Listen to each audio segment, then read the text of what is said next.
제8장 토템과 터부 그리고 근친상간의 금기. 현대 비평은 토템과 터부에서 전개되고 있는 주장들에 대하여 그것들을 받아들일 수 없다는 점에 거의 만장일치를 보이고 있는 것 같다. 받아들일 수 없다. 프로이트는 사전에 이 책이 설명할 모든 대상을 다루었다. 다윈의 원시 유목민 이야기는 가족의 풍자화다.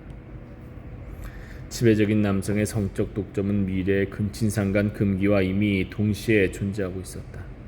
거기에는 그것을 전제로 하여 생겨나는 행동 방식으로부터 사회적 신분이 생겨나게 하는 악순환이 존재한다고 친족의 기본 구조에서 레비스트로스가 주장하고 있다.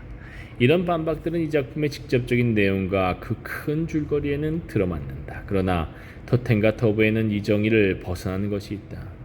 예를 들어 우리는 이 저서에 대한 전형적인 서평들 속에 집단 사례가 포함되어 있다는 인상을 갖지만 그것은 완전히 사실이 아니다. 그래서 우리는 결코 그것을 언급하지 않을 수 없다. 이것은 이 이상한 실론에서 제일 기이한 것이며 약간은 매력적인 구경거리처럼 보인다. 우리는 지금 무엇을 말해야 할지를 정확하게 알고 있는 안내자들과 함께 이 바로크적 기념물 주위를 산책하고 있는 것이다. 프로이트가 그토록 거대한 것을 구성할 수 있었다는 것은 역으로 이 천재가 과연 어떤 나쁜 습관 속에 빠지게 되었는지를 잘 보여주고 있다. 우리는 이 이상한 괴물 앞에서 노년의 위고가 그의 후기 소설 속에서 만들어냈던 것과 같은 본의 아닌 거창한 소국과 같은 인상을 받게 된다. 약간 주의 깊게 읽으면 이 기이함은 더욱 분명히 드러난다.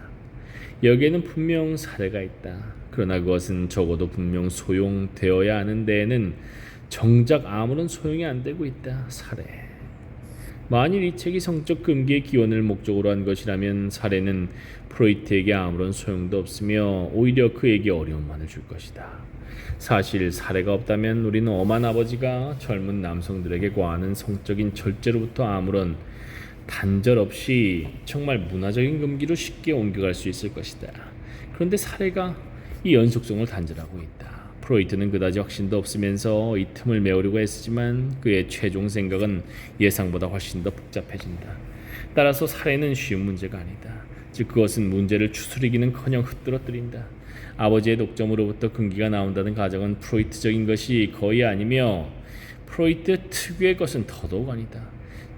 프로이트 자신도 자신이 그런 가설을 만들지 않았다는 것을 밝히고 있다. 애트킨스는 다윈이 원시 유목민의 상황이라고 생각했던 것이 실제로 외운제만을 유리하게 알 수 있었다는 것을 알아차린 최초의 사람인 것 같다.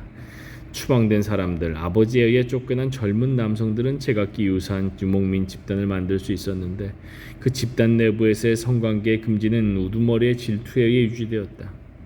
세월이 흐름에 따라 이러한 조건들은 토템의 성관계가 아니라 마침내 의식적인 법으로 존재하는 규칙을 낳게 되었다. 집단 사례는 진실로 프로이트에 속하는 것이다. 그러나 뚜렷이 드러나고 있는 그의 지나친 엉뚱함 때문에 비평가들은 그가 토템과 터부에서 과연 무엇을 하려 했는지 질문할 수밖에 없었다. 이 질문에 대해 어떤 정신분석가들은 대답을 제시했는데 그 대답은 분명 모든 질문에 대한 대답이었다. 이에 따르자면 토템과 터부에서 프로이트는 자신이 억압으로부터 벗어나는 것을 보여주려 했다는 것이다.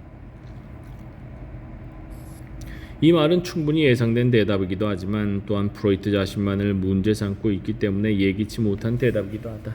이 거장의 모든 저서 중에서 이 토템과 터부야말로 정신분석을 행할 수 있고 또 정신분석을 행할 만한 유일한 저서이다. 프로이트주의자들은 흔히 권위자의 사소한 말에도 금방 찬양하면서 미온적인 모든 의혹에 대해서는 맹렬히 비난하는 자들이기 때문에 토템과 터부에 대한 처형은 문외한들에게 깊은 인상을 준다.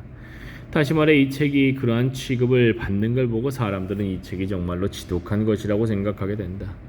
일반적으로 민족학자들이 정신분석학자들보다 더 관용적인 것은 사실이지만 사실은 민족학자들이 정신분석학자들보다 약간 덜 엄격할 뿐이다. 13년의 민족학 지식은 그 직후의 지식 수준에는 아직 미치지 못하고 있었다. 프로이트가 널리 전파시킨 이론, 특히 프레이저와 로버트슨 스미스의 이론들은 그 매력을 상실하고 있었고 토템 숭배의 개념도 거의 포기되다시피 한 실정이었다. 게다가 무엇보다도 프로이트가 제시하고 있는 이 책의 주장은 실제로 그럴듯하지 못하였다. 토텐과 터브를 비난하기 위하여 모두가 결탁하고 있는 것 같다. 까지.